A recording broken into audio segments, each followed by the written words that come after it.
This is how to get a class started.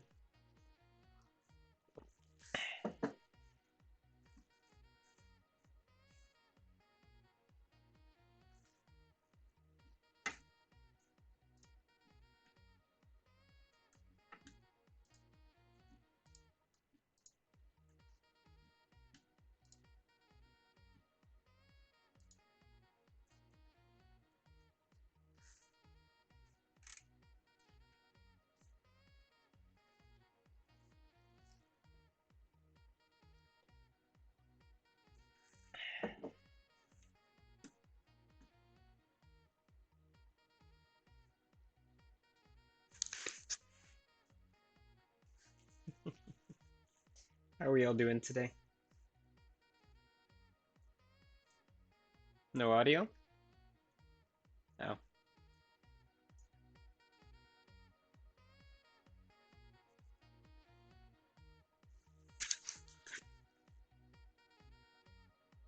It's weird.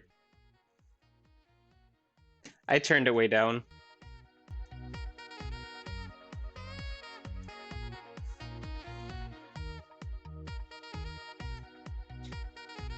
I was going for mood music.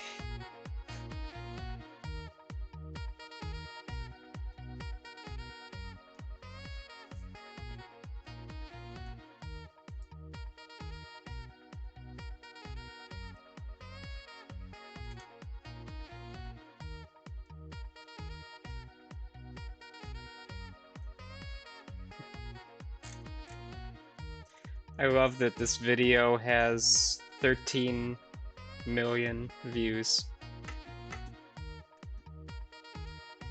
Oops.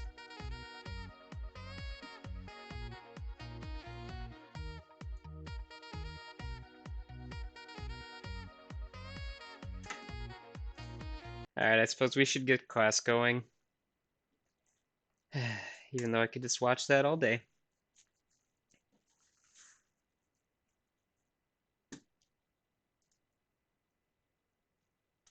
Alright.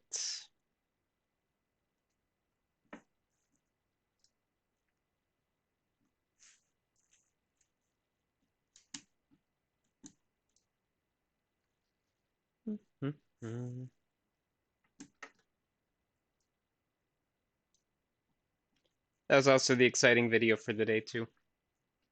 No more hackers videos today at least. Still a good time to go check it out though.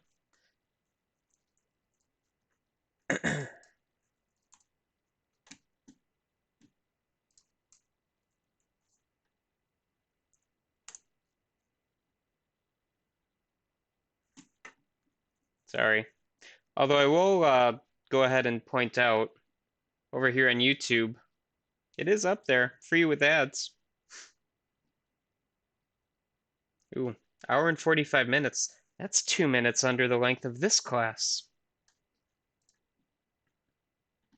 Though there are some adult-oriented scenes that I probably couldn't show in good conscience.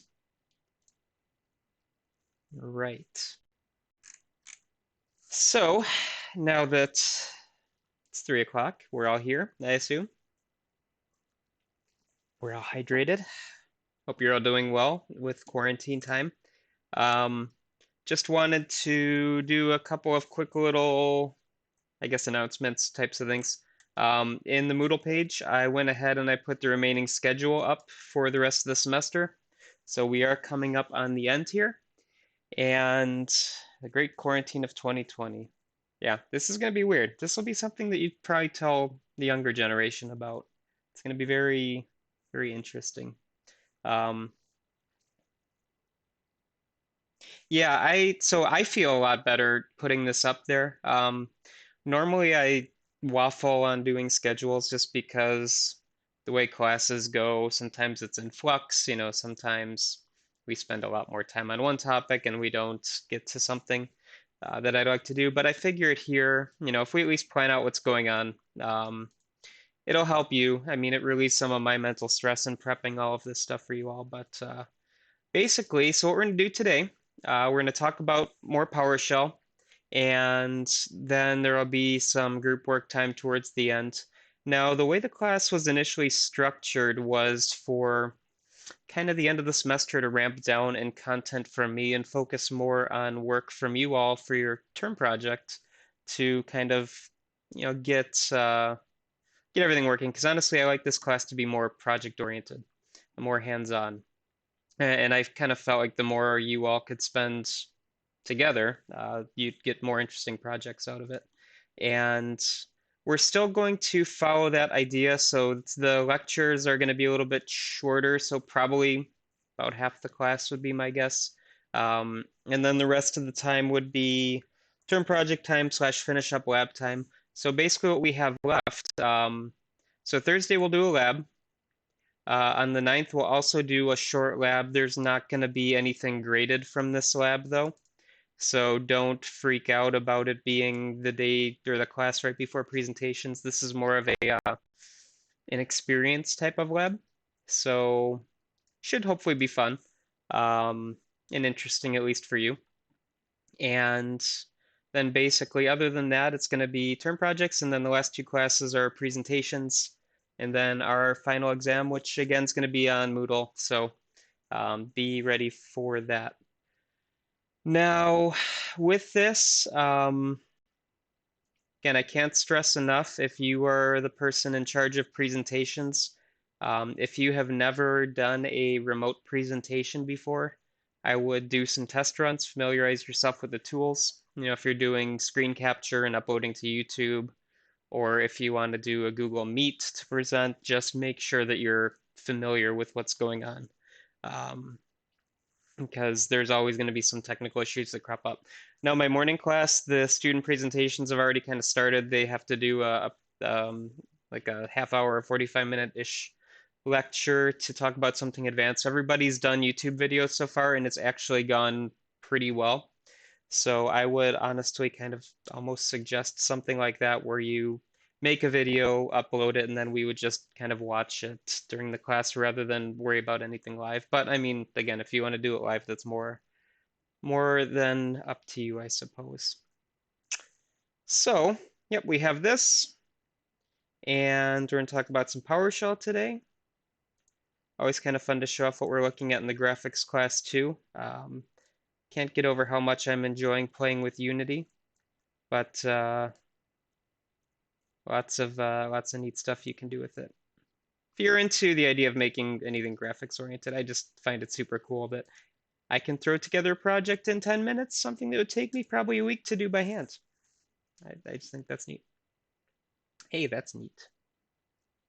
So, other than that, there isn't a in-class assignment that's going to be due today, but there is something you're going to have to do where I will give you a grade, making sure that you actually did it. So I will be entering grades in for what we're doing today.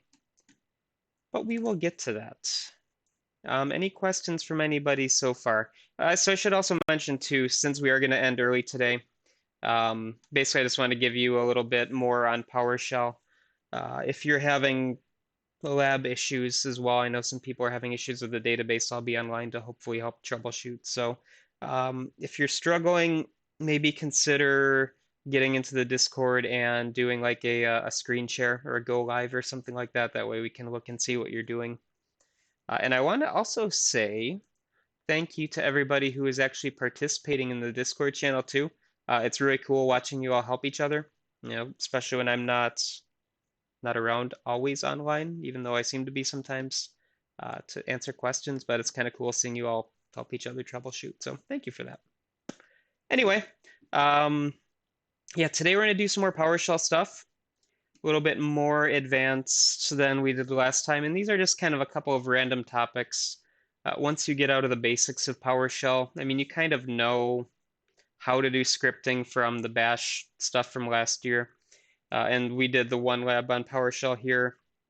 A lot of the ideas and concepts translate between the two, right? It's more the syntax or something of that nature. But what you're going to find if you do go into a sysadmin role and you do go into the Windows side of things, PowerShell is going to be a lot more useful for you. Obviously, we haven't used it too much in here, but there are a ton of sysadmins out there that have actually been taking all of their day-to-day scripts and putting them up on something like GitHub or their personal websites.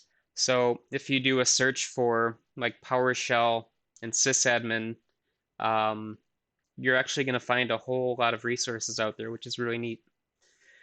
So we're going to look at some of those. So again, some minor points, minors in quotes, or I guess single quote, because these are still kind of advanced topics. Some more term project time for you all, and then Thursday we'll do a lab. We'll do the same thing on Thursday where I kind of walk through the lab with you, and then I'll idle in the chat for any problems that come up. So that's plan of attack for today.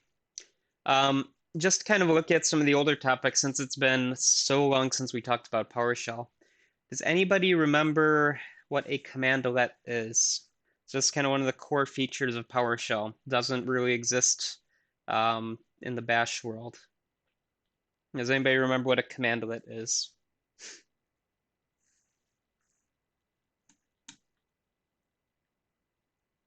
It's like a pre-compiled binary. Thank you, Mr. Mod. I find it really interesting that pre-compiled is considered a sexual term. I feel like there's some kind of a perverted joke in there that I probably am not going to make. But yeah, exactly. So basically, it's a compiled binary. So it is basically a .NET application. So I think I saw that. Yeah, so it's a .NET program, works in PowerShell. It basically acts like a script, but it's again, it's compiled. So it has that .NET runtime behind it. So yeah, it does control where you send your output. Pretty much any script will allow you to control output though, but it's basically a lot more feature rich. It is a literal application that's been packaged up. So that's what a commandlet is.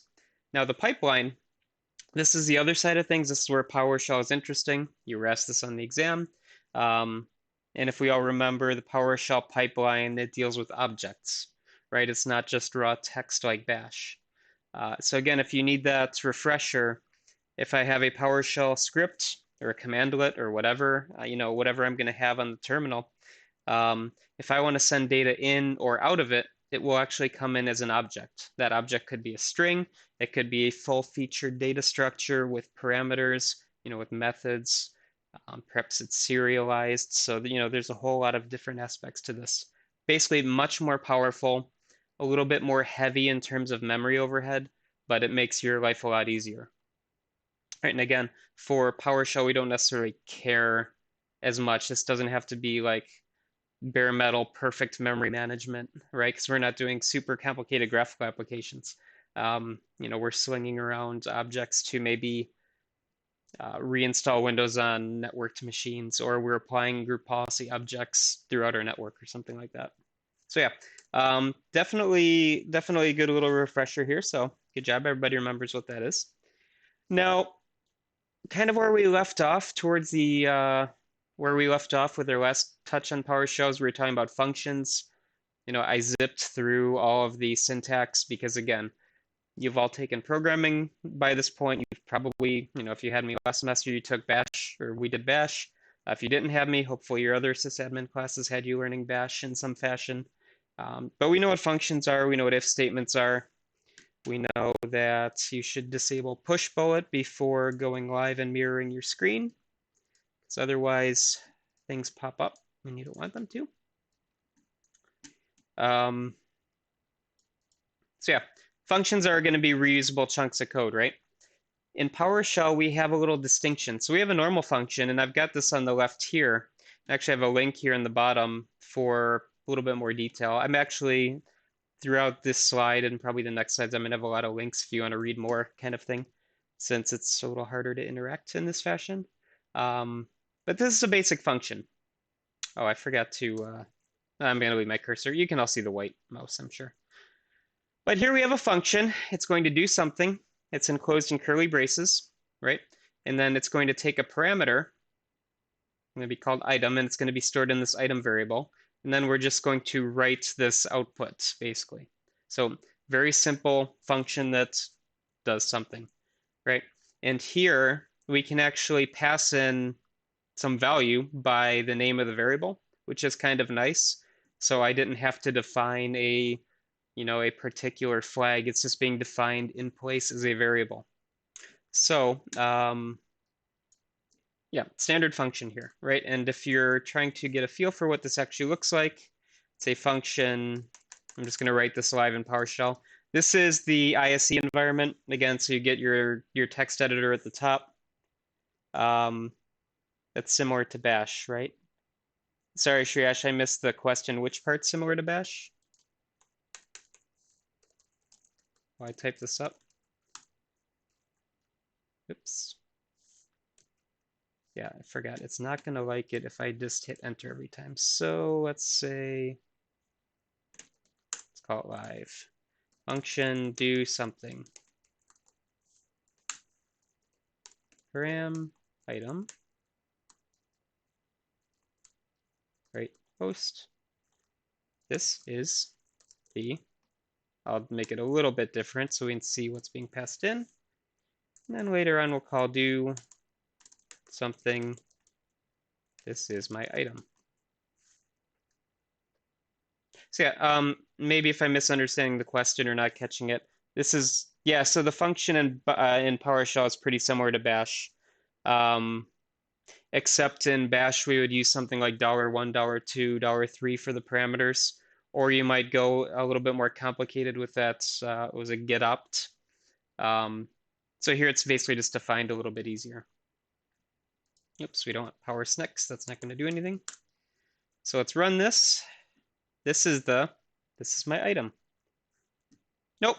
So that's actually one thing I wanted to show. So good catch. Yeah. So this is different from the slides that I didn't pass in dash item.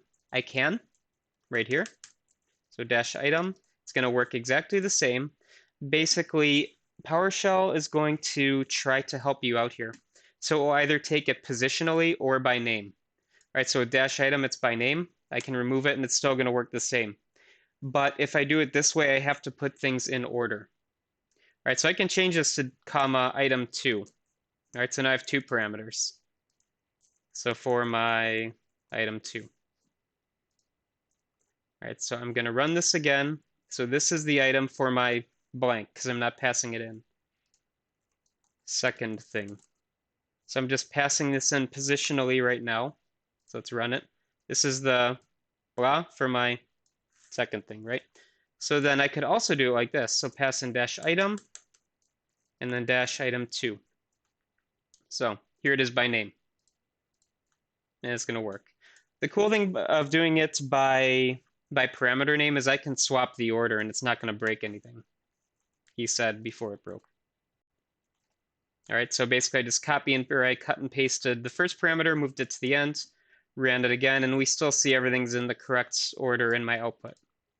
So passing things in by name or positionally, PowerShell is going to kind of automatically handle it for you based on what you're calling the function as. But this is a standard function, so this is something we did way back when. And if we didn't do it, we should have done it, basically. Now, an advanced function is actually kind of an interesting, this is a very special feature of PowerShell that we didn't really have in the Bash world. So here we have the exact same function, same parameter, same write host statement here. But the difference is in brackets here is this commandlet binding function call, basically. And what this is doing is it's turning this function into an advanced function. It's literally called an advanced function. All right. What this does is it is kind of a midway step between a normal script and a compiled commandlet. So you're basically taking a lot of the benefits of making a commandlet and just writing a straight up script. Okay? So, and there's a very clear distinction here. You don't have to make a compiled binary. You don't have to install a separate module. This is literally something that's parsed at runtime by the PowerShell interpreter. So you're kind of getting like a commandlet light in a way. Some of the features here, you get the verbosity, which we'll talk about momentarily. Basically, you make your scripts more verbose. So like get that debugging output as things are happening if you want. We have a little bit more control over the pipeline. We can run what if statements. And that's just kind of the tip of the iceberg. There's a lot of things you can do with advanced functions. We're not going to cover them all today, but we're going to kind of look at a few of them. Does anybody remember what if does? I'm going to type up some verbosity code here. Let's go ahead and comment all this out. Remember what the multi-line is. It slash star? Is this going to work? Maybe, maybe. Can't remember my comments. Nope, that's not going to work. Too many languages in my head. Let's go ahead and do that.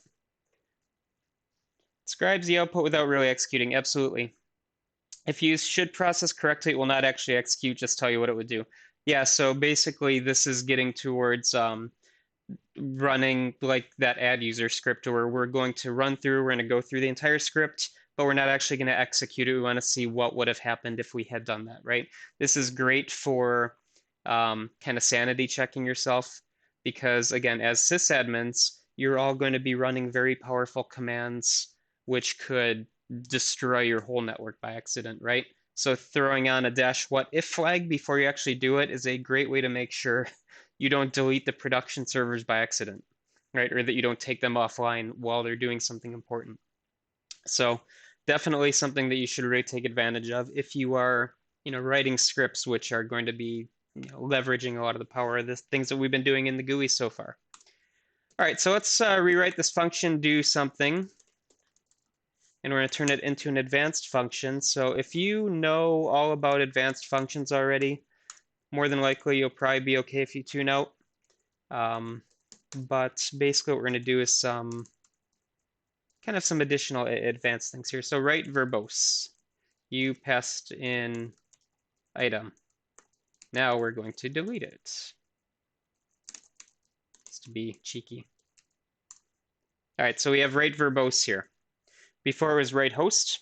That just was a pure echo statement.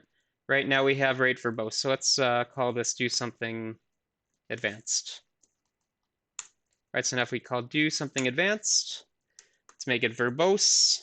Say dash item is, oh, my PC. Sure. And then let's call it again, item, my PC too. So we'll just kind of distinguish this.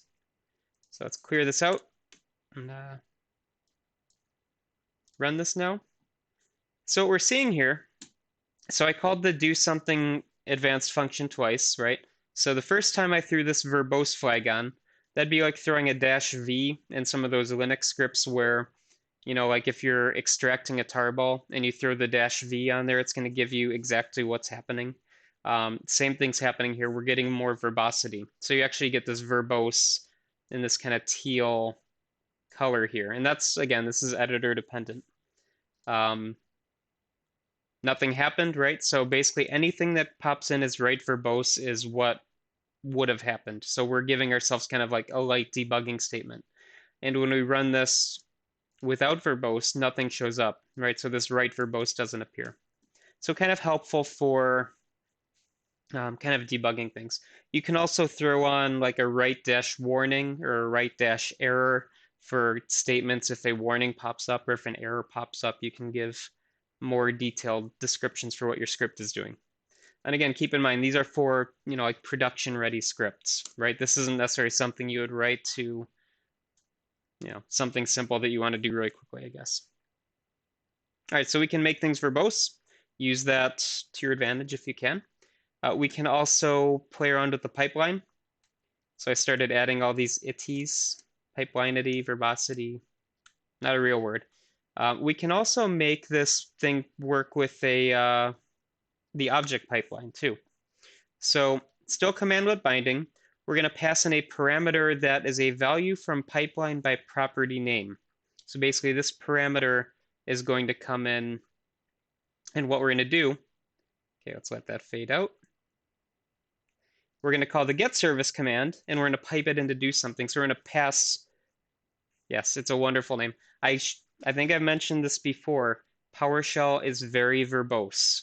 Okay, they love the verb noun structure.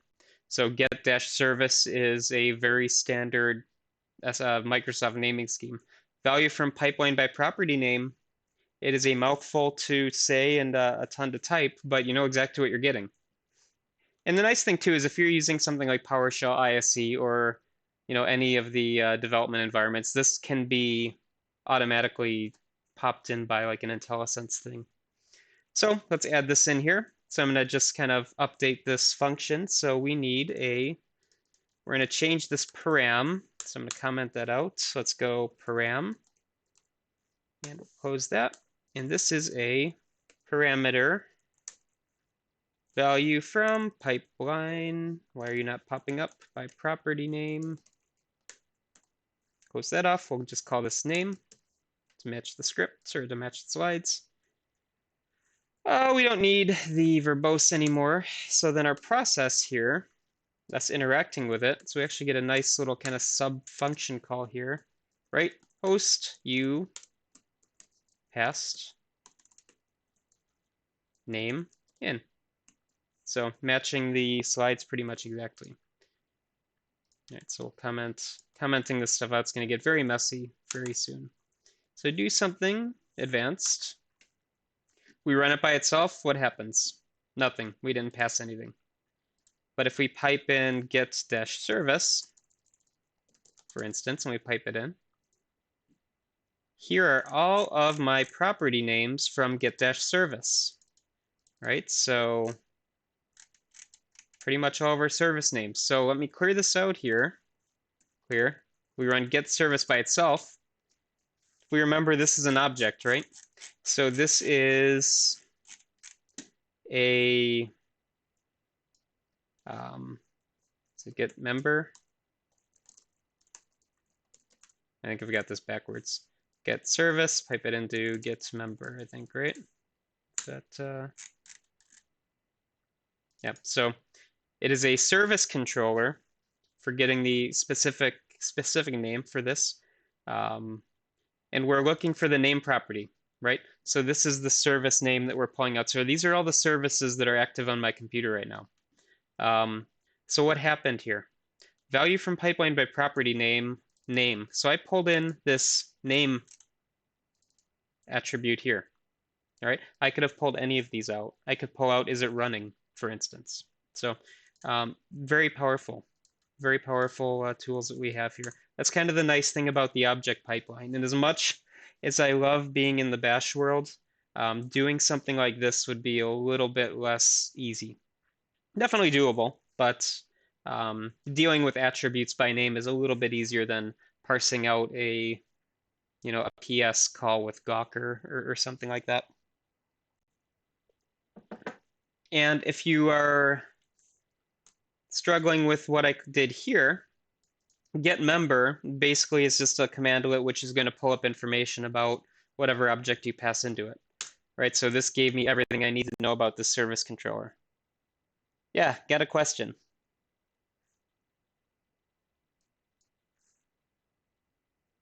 So is a pipeline just some kind of pattern matching thing?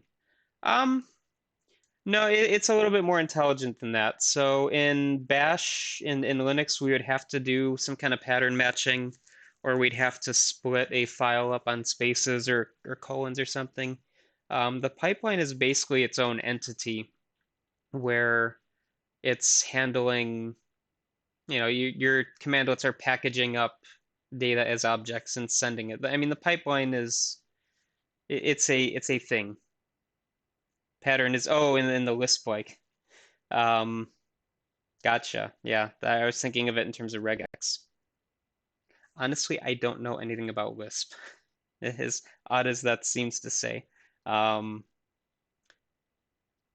So you might have to explain that one to me a little bit because I'm not familiar with. I'm not a functional programming person. So, what does pattern matching get you in Lisp? It's your turn to teach me.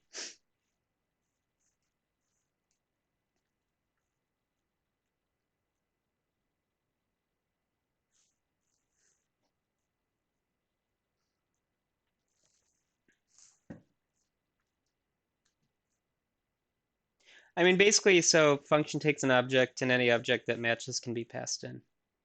Oh, I see. Okay. Um, Yeah, I mean, you could see it that way, I suppose. It's more of a any object can be passed. It's just that object is going to have certain properties to it. It's not really restrictive in terms of matching a particular thing. So here it was restrictive though. So if you're thinking of it in terms of this one, I'm looking from the property name perspective. So as long as it has a property name, it would work. So I guess yes and no kind of. But this basically turns us into a script which can handle objects a little bit easier, right? This isn't available to us in a standard function. We only get this, you know, value from pipeline by property name if we are an advanced function. All right, and then the last one here for advanced functions is the supports should process. So this is what we were talking about a little bit earlier with the what if. What this is going to do is we are going to be allowed to run, our what if command to see, what would have happened. Right? Before we were getting verbosity, this was going to be up to you to debug something, to write debugging statements. Here, we're going to basically be getting an output that shows us what would have happened. So let's go ahead and modify this a little bit more.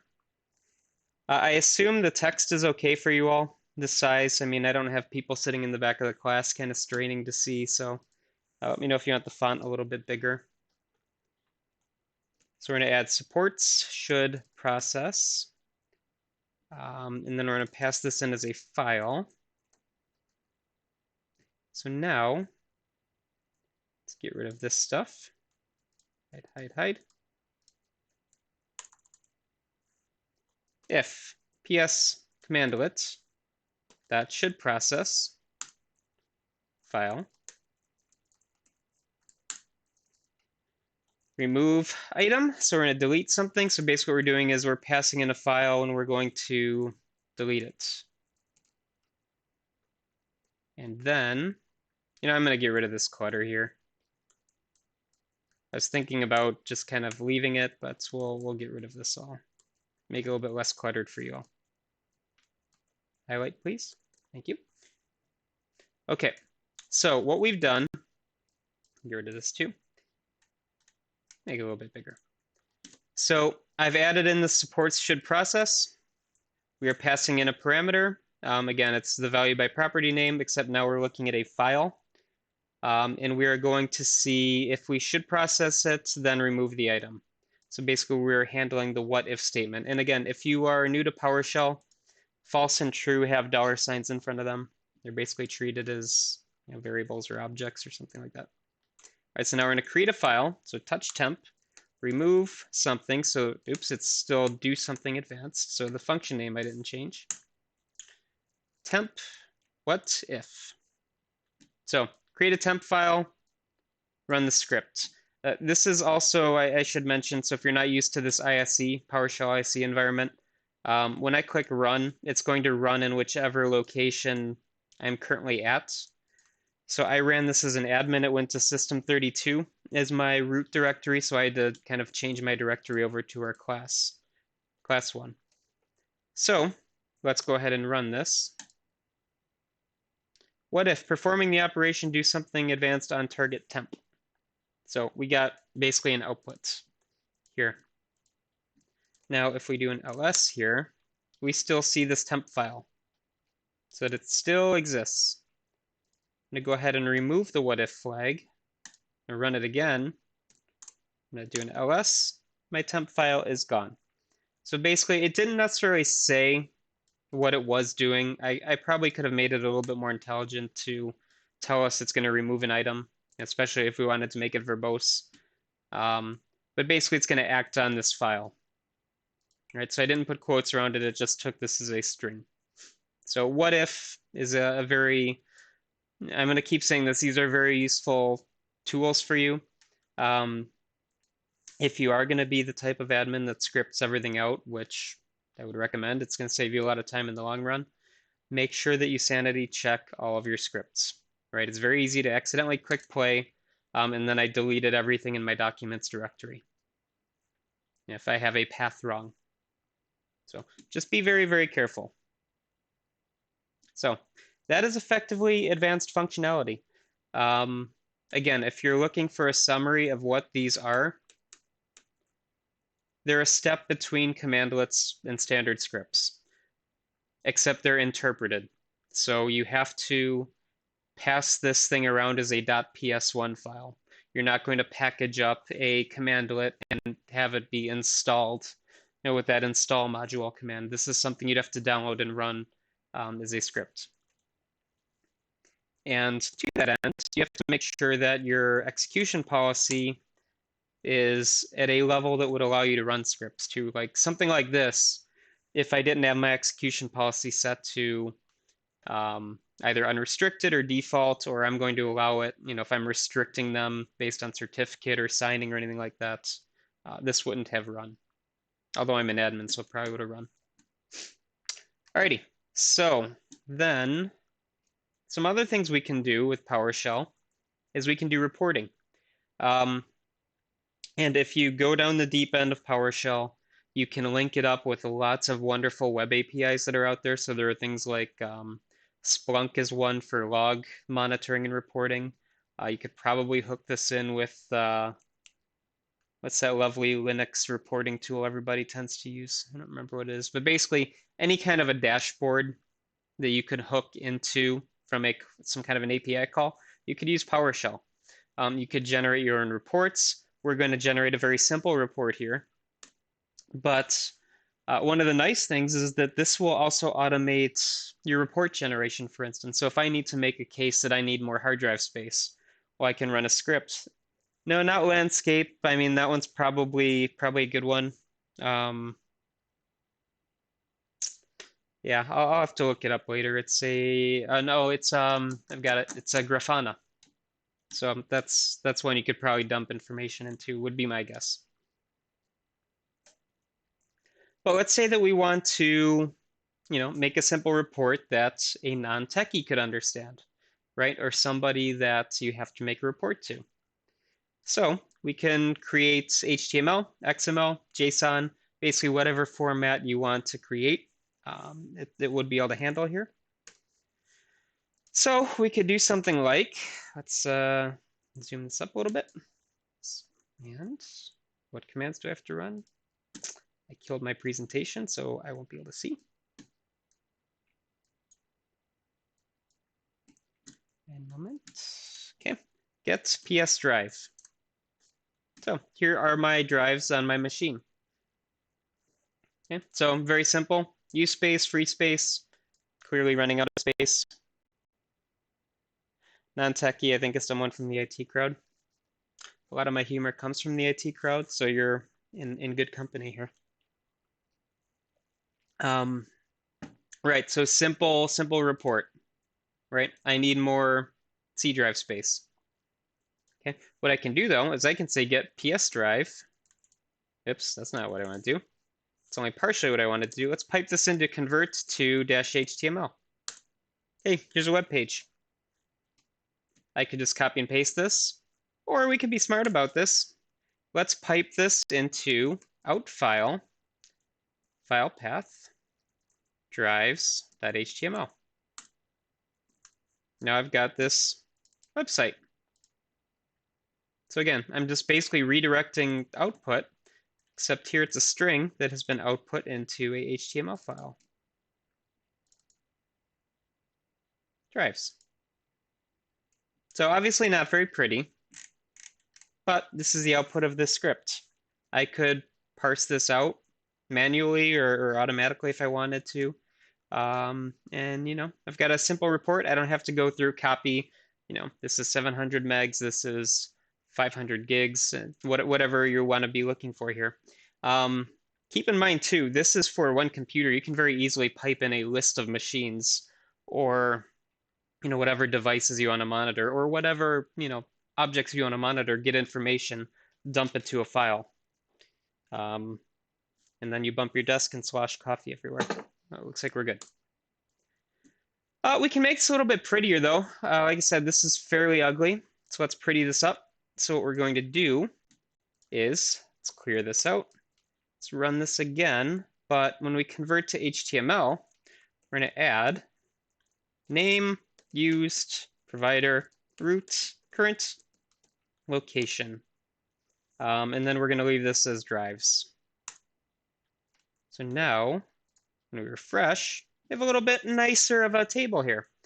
So the name, how much is used.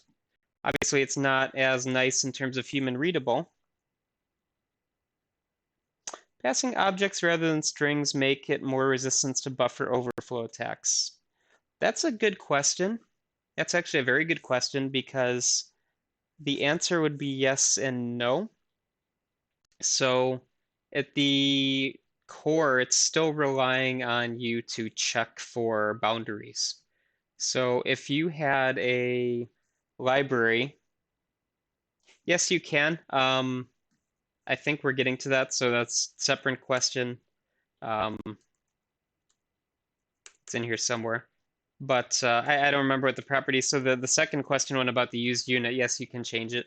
But in terms of the resistance, you're still relying on like a string library when you're handling strings. So if there is that buffer overflow problem in that string library, it's still going to be a problem. Ideally, it's been checked for, but as we kind of seen in class, there's always going to be a problem somewhere. And making sure that we don't run into that is going to be the key, or keeping things up to date. Now, in these strings, we are not necessarily doing any boundary checking. We're not passing in chars. We're not sending in buffers of 128 characters long or something like that. So in that sense, it's a little more resistant since strings are generally unbounded, but they're unbounded up to the size of your bit space, basically. So yes and no, I guess is the answer to your question. So actually, let's do help convert to -html. See if I can pull this up really quickly. I know there is a way to change the unit. I would have to, I think, dig a little bit deeper because I don't remember exactly what the parameter tag is. I don't think I have it in the slide. But it is feasible, basically. So 2 questions there with 1 answer. So we made it a little bit nicer. We can also add in CSS styles too. So this is a straight up web pages. People aren't raising their hands. Yeah. Well, we don't usually stand on too much decorum in here. People tend to just shout out the question anyway, right? So it's just like being in class. I mean, really, the in class versus out of class experience. There's no difference here. So here what we're defining is basically a string of style text, and we're going to pass it in as a header. So we're going to basically pass in this, this formatting text. So I'm going to go ahead and just copy and paste this here. I'm going to drop this in. Okay. And now we're just going to go ahead and copy this too. This is the same thing, right? Name, use, provider. Yeah. Except we also want to add, let's make sure I've got all my code here that we need. I'm going to pass in dash head, pass in that header variable. So we run it again, no output. Pop back to our table and refresh. Hey, we have a table. This looks like it could find its place in anybody's beautiful Microsoft Word weekly report to their manager.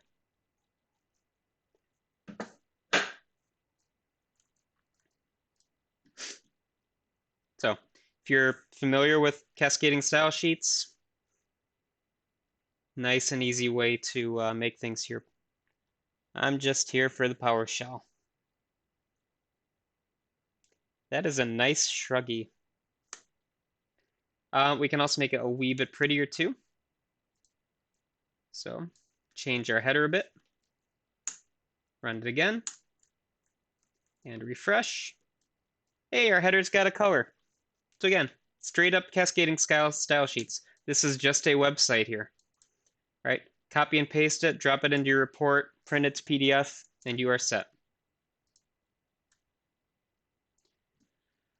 Okay, so I think I've got some more. Yeah, I'm gonna just stay in this view, so hopefully it's not too ugly for you all.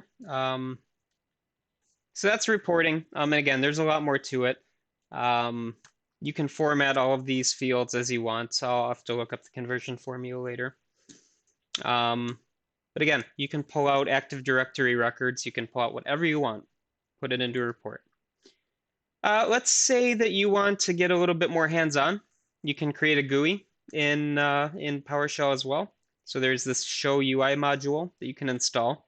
So if you're an admin, install module-name show UI. It'll pull it out of the MS repository. We'd then import it, and here we're going to create a label.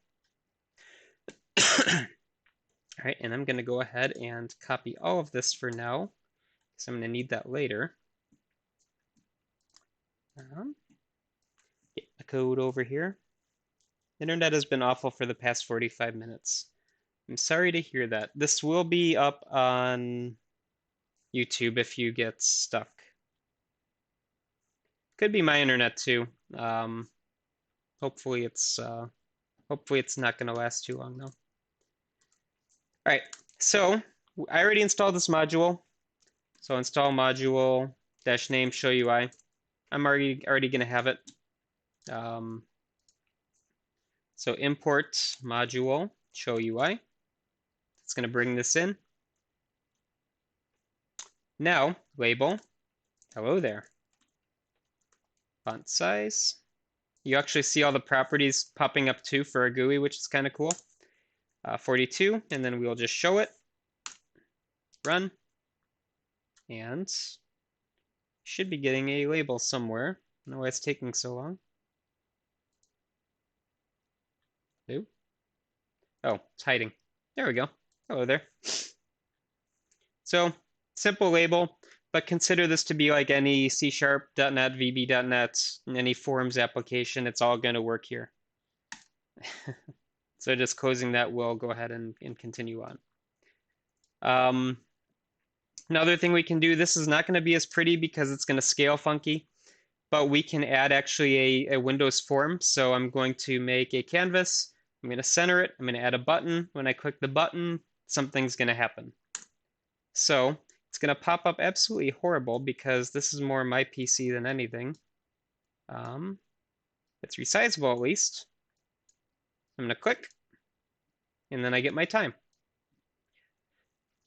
So basically what we got here is a procedurally generated form. Okay, I could make a nice little graphical application for my interns to do their daily job by filling out forms and clicking buttons. So this resolution thing, this is more of also a function of my screen setup. A lot of applications don't scale, and I didn't go ahead and set that up, but yeah. So just kind of a quick taste. You have the full set of basically .NET commands available, more or less, and it's all scriptable. Now, obviously, doing something like this is not going to be easy to do by hand. You're going to have to know all about these different properties. But if you want to make a quick and dirty form fairly simply, definitely something achievable with PowerShell. So that's about as deep as we're going to go into that one. All right, so far we have reporting, we have GUI elements, we have advanced functions. Other things that we can do are remote management. This is actually very, very useful. Consider this to be similar to SSHing into another machine. The spoiler for this one is this is not going to work for me right now. Just based on how things are set up. So I will say this, remote management through PowerShell is going to be very finicky to set up, even in a well-structured environment. There are a lot of things out there. Yes, so PS remoting is a PIDO when you're not on a domain. That is exactly it. Even if you are on a domain, but you're using something like, say, Google Cloud, there's a lot of things blocking it from the back end too. But it's very useful if you can get it up and running. PWSH7 helps a lot of that. Yeah, I could see that. If you're going to go straight remote management, though, so I've got some various links, and there are a ton of Stack Overflow / server fault articles about what you're doing wrong. Minimally, you should be on a domain, so I don't have that in the bullets, but you should have that. All the machines you want to control have to be enabled for remote PowerShell, so there's a setting you have to add. You have to have admin rights on that computer. Execution policy has to be adjusted to run scripts. The port has to be open, whichever one you're going to be running it on. All the things I've seen it on is on 5353, but like anything is changeable. You also need the WinRM service running, automatically started. The firewall rule for that opened up.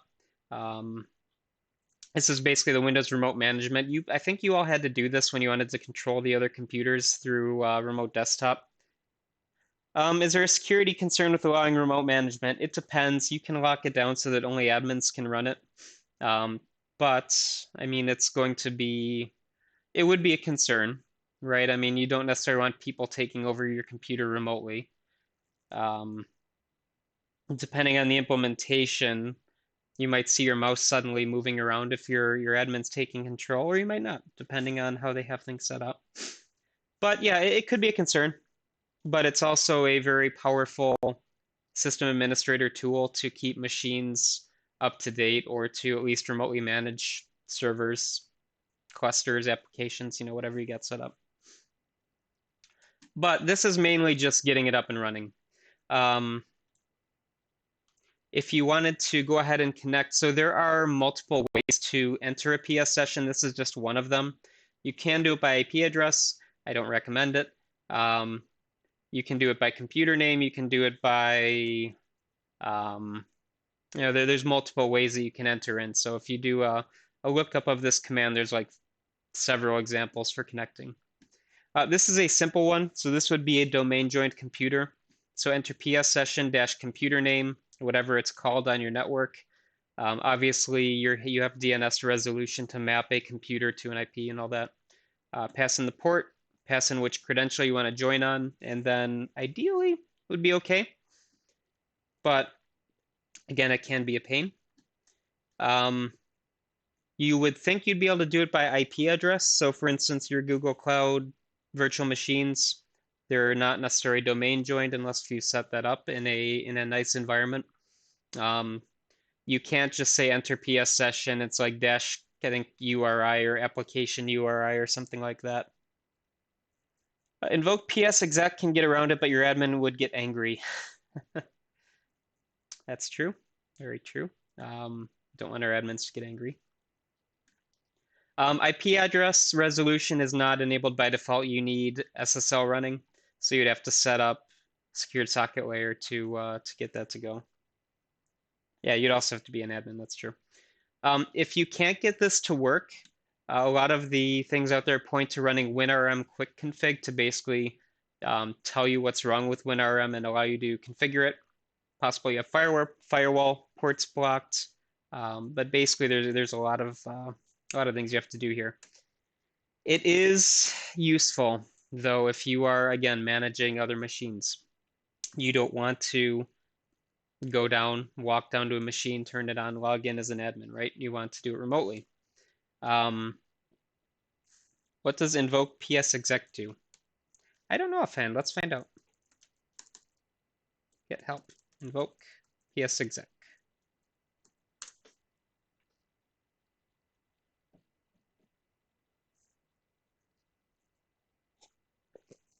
Is this a default command? I'm actually not familiar with this one. Ah, okay. Yeah, it's an import. That would make sense.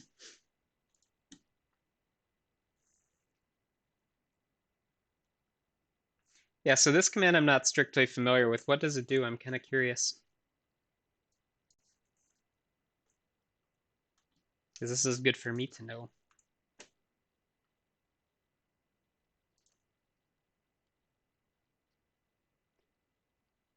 Lets you execute PowerShell asynchronously.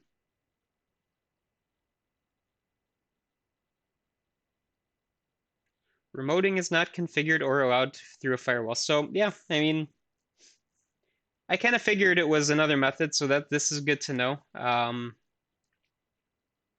I'm gonna guess that this is a little bit easier to run than enter PS session, probably. Sounds like it gets you around a few things. But yeah. You could also do things like apply a group policy object and then force a remote computer to execute a script, but this would be a little bit quicker. This would basically be like, again, SSHing into a server and running some kind of an update or a command or something like that. But a little bit more finicky than straight up SSH.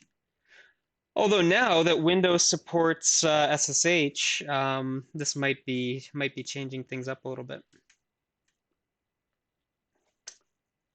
Okay, so again, this is kind of a shotgun blast of advanced topics for you all. Another thing we're going to be doing is performance monitoring, so we're going to be doing this on Thursday by hand. But here, we might want to do some scripting to get performance counters. So I've got a bunch of random commands for the get counter command. So this is basically a command line way to get all of the performance metrics that you want to watch. So whether you're like watching RAM usage over time or network in and out, this idea of a performance counter is basically just something that you're kind of monitoring for, right? So get counter is going to pop up here a bit. So go ahead and just copy and paste some of these things in here. So get counter, list set, and then we're going to expand its property. So basically, what did I type wrong here? Middle of pipeline. This worked yesterday. What am I doing wrong here?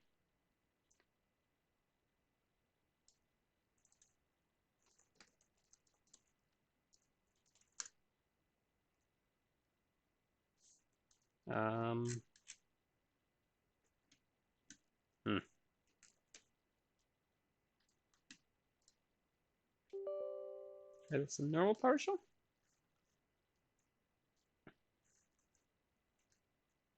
Interesting.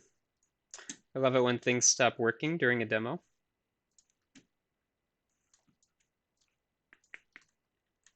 So let's try this in normal old PowerShell. Get counter list set asterisk, pipe it into select object, expand property, counter set name.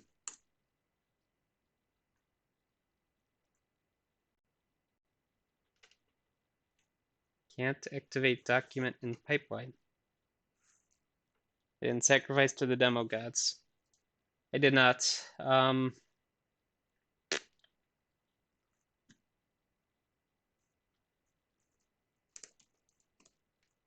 the other one work?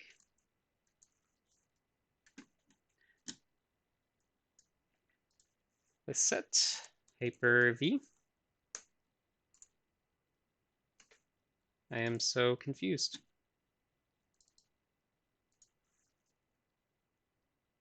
You try your best and you don't succeed.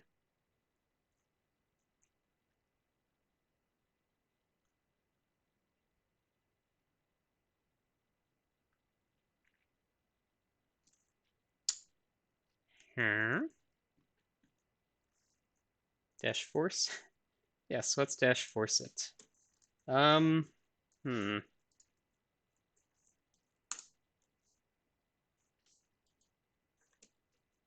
now I can't even copy and paste.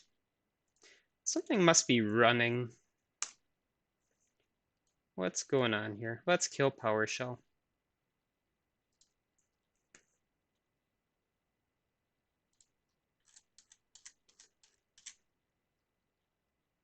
You can die, and you can die.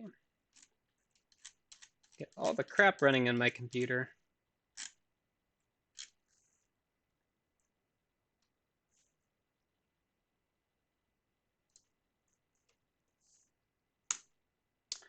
Ooh, we want to run this as an admin.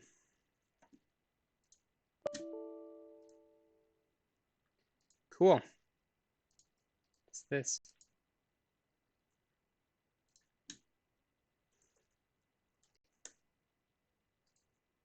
It's running ISE because we have some scripts to look at later.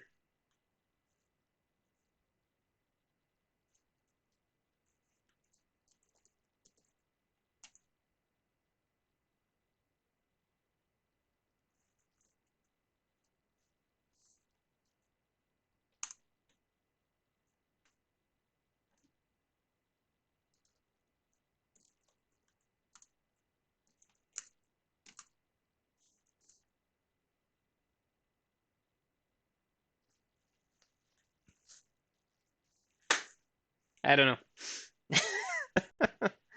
Okay, well,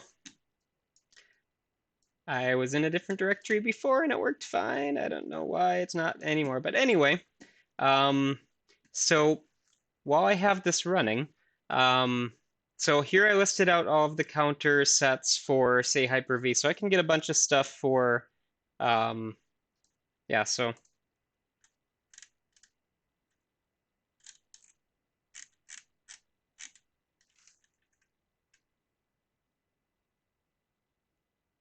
hmm, gotcha. But yeah, so like here are all my counters related to Hyper-V. So the command that I ran just now, it's basically the second one. So I want to get everything about Hyper-V. I want to get its name, its type description, and then I'm going to put it into this out grid view. So this basically pops up a nice little grid view window. Um, Before, if I had done this, it would have listed out just in the terminal. Wouldn't have a necessarily a nice view of things. But the same information just formatted a little bit differently. Let's try running this one again, just for funsies. Yeah, I don't know. Something must have been going on in the background. So I was in a writable location. Not sure what's going on there, but restarting worked. So these are the groups we can get. So again, we're doing performance monitoring here. So let's say that I want to check the amount of memory. So let's get counter, and then we're going to look for the available megabytes. So this is our active memory here. So 7,000 megabytes of memory free. I can also get 10 occurrences. So basically here what I'm going to be doing is I'm going to get 10 samples. So I'm going to sample my machine 10 times, and I'm going to do it every 1 second. So that's what this sample interval is here. Let's run this guy. So I'm going to get some kind of steps through. Here's my memory as we go. With the timestamp, which is helpful if you're doing this kind of asynchronously.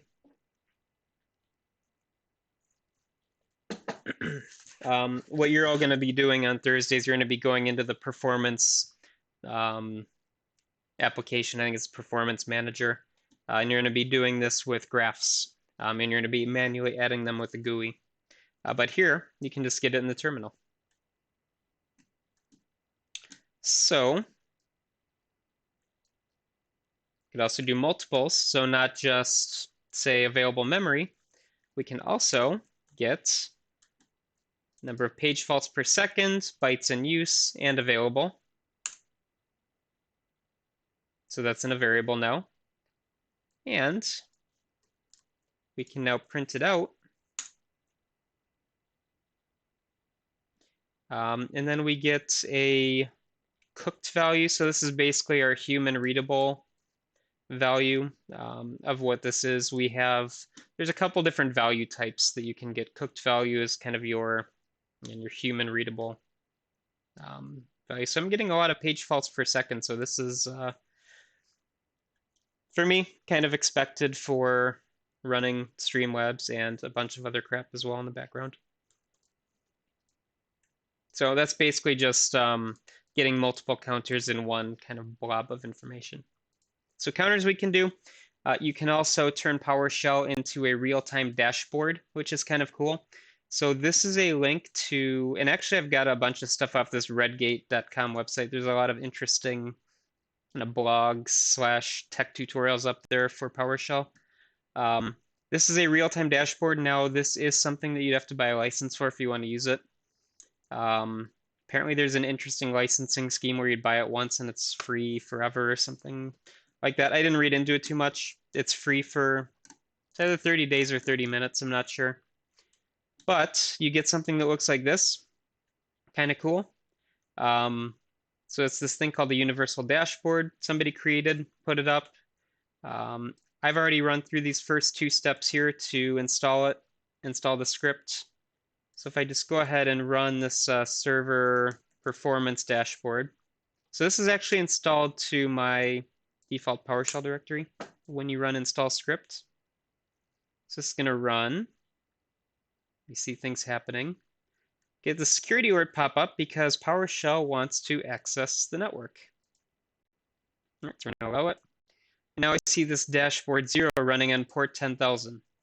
So a new service has been created and is running on my machine.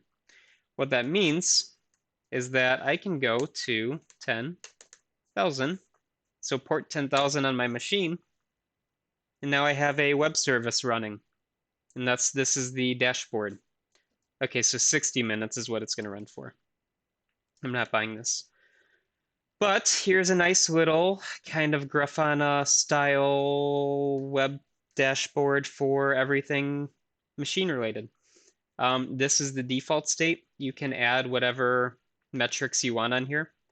So we see actually a nice little interactive kind of pie chart here.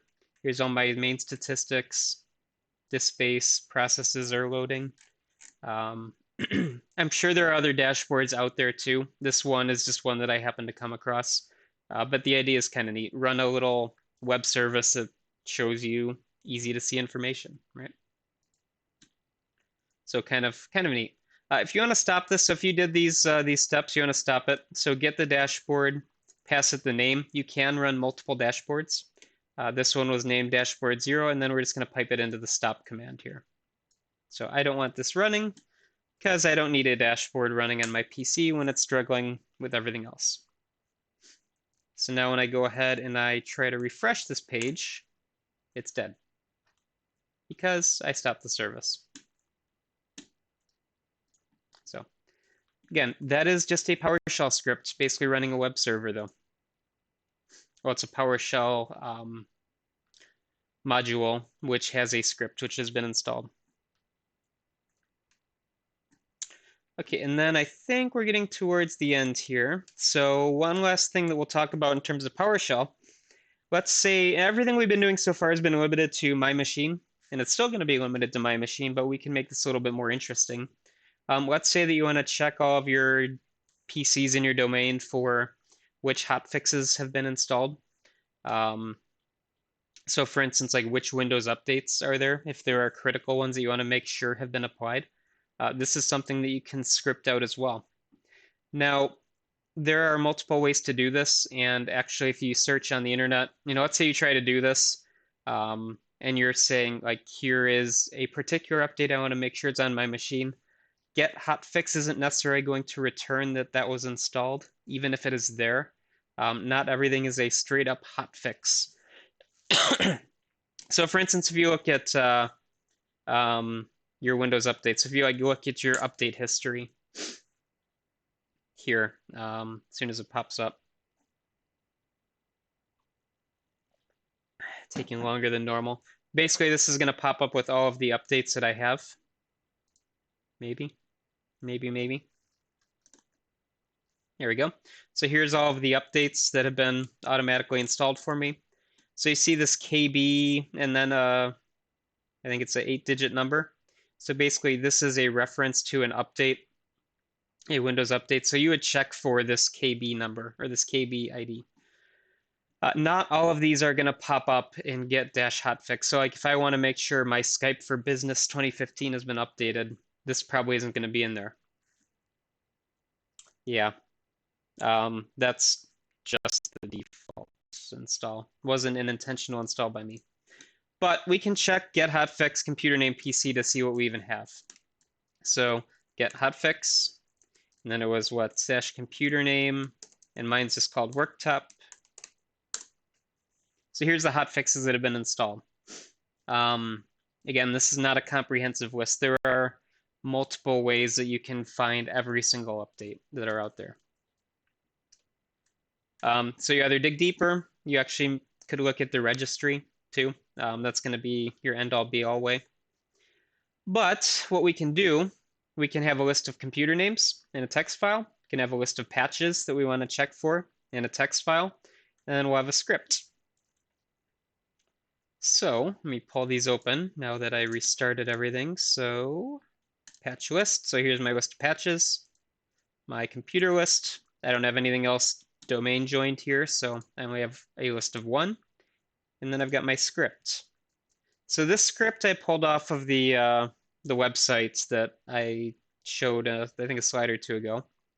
But basically what it's going to do is it's going to get the list of computers out of that file. It's going to get the list of patches. Again, reading in files is pretty straightforward in PowerShell, so we're just doing get content. If you are just direct copy and pasting the script off the guy's website, there was references to the temp directory. I just made it a local directory. Nifty little thing here too. So basically there's a pipe to make sure that we can actually talk to the PCs in this list. And then there's basically just a couple of loops here. So loop through every computer, loop through every patch, make sure that that patch has been applied, and then we're going to basically write out whether it's installed or not. And there's also, so something we didn't really talk about, PowerShell allows you to do the try catch finally block. So basically try to do this. If this fails, go to the catch block for whatever errors you're catching for. So output kind of an error message, and then run finally once everything's done. So we don't have anything in here. But if we go ahead and run this, I'm in the wrong directory. So I ran this. So this is a good thing to show if you're not, again, if you're not used to ISE. I'm in my user directory. This is in the documents, CIT3 or OU, CIT349, and then it is in my PowerShell directory. Let's try this again. This is gonna run. Hopefully it's not gonna error out on me.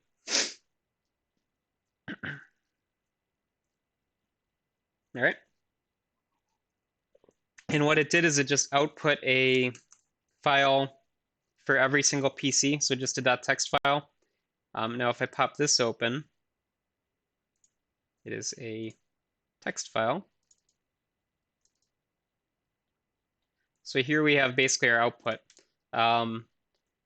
So a timestamp, which one we checked, whether it's installed or not. So this one's installed, none of the other ones. Actually, this, let me delete all this because it's just a pending.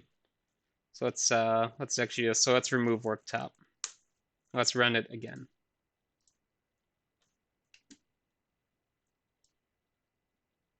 See, I forgot it's just a pending to that.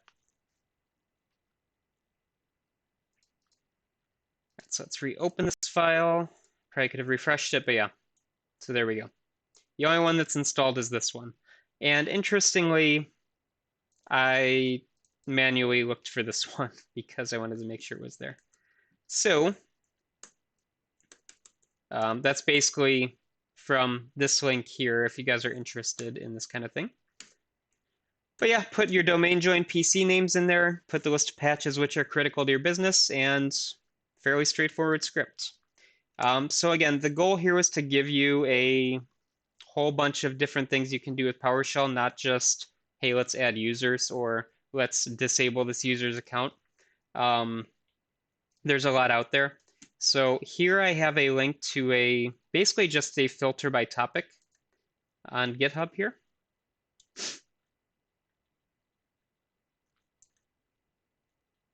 So here are 20 public repositories matching the sysadmin topic. So here, hey, let's initially set up Windows 10. Do some Active Directory reporting, spring cleaning for various servers. There are some other ones in here too. Create a Windows image through PowerShell and Hyper-V. So here is a nifty bit of code where you can just go ahead and pull that down. You know, obviously tweak this for your business or for your environment, but straight up GitHub project, you know, with your README, with your standard git clone, git pull, git push, all that fun stuff. But yeah, PowerShell is up there too, which, again, if you're a PowerShell user, it's going to be very helpful for you, I think. The thing to consider here too, though, is that these are going to be made for, you know, well, I guess if they've done their due diligence, you're going to have like a made for the masses kind of thing where these are all very, ideally, very well commented and kind of a million of options to configure. This is more so to make it more functional for everybody. But people also use this to just dump their stuff up there too, right? So, again, some more advanced PowerShell topics for you there. If there are any questions at all, more than happy to take them. But otherwise, the term project stuff for today. And if you came in late, basically, I wanted to remind you that you will get points for this. So this is not something you submit. This is something that I will be adding a raw grade into Moodle for. But basically, what I'd like you to do is to give me a small 2-bullet, what do you have remaining, who's doing what for the presentation. Okay, so consider that if you're not the person in charge of everything, what are you going to do to help that person with their presentation? Right? Are you providing screenshots? Are you providing talking points? Are you going to take a video of this particular portion of the website working? If we were in class, I would have ended the lecture at 4, and then I would have made everybody stop by and talk to me just so that we can make sure that we're moving forward. Okay. We don't have face-to-face. Haven't opted to go the WebEx route. Still happy that I'm not doing that personally. But go to your Discord channel for each team and just give me a couple of bullet points here. All right, so just talk to me in the Discord channel, basically.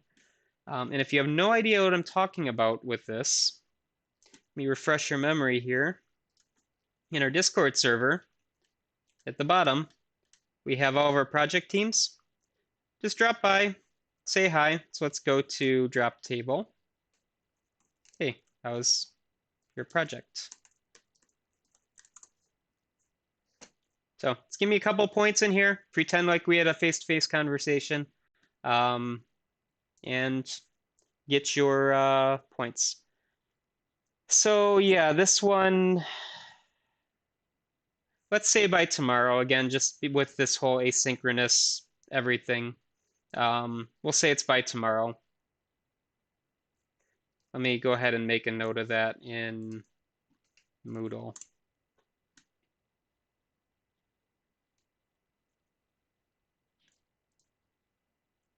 Normally it would be by midnight, but today it's going to be by tomorrow at midnight. But this is something that you can do like right now if you want. We didn't enable editing.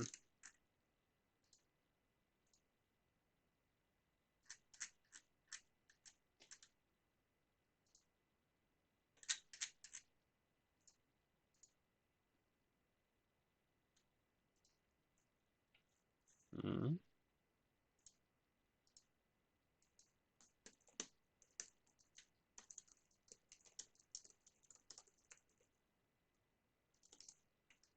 What's the date today? Oh, it's going to be the first tomorrow.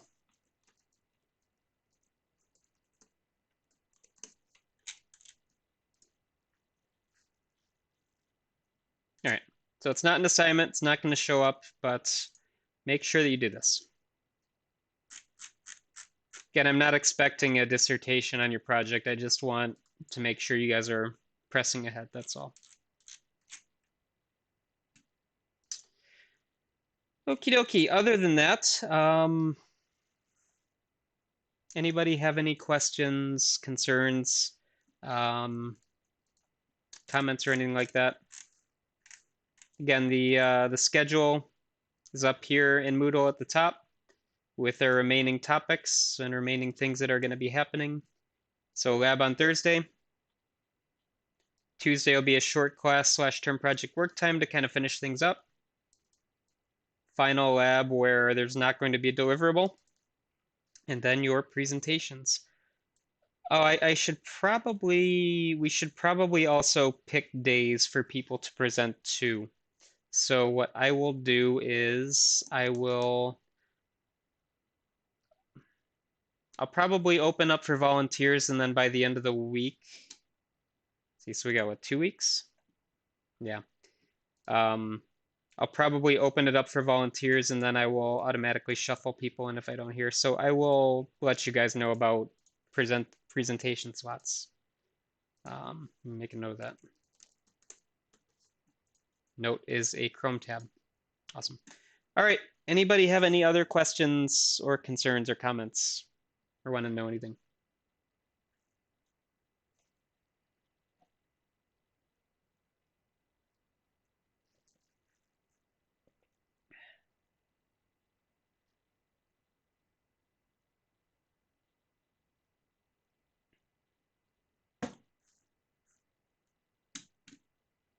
All right. Well,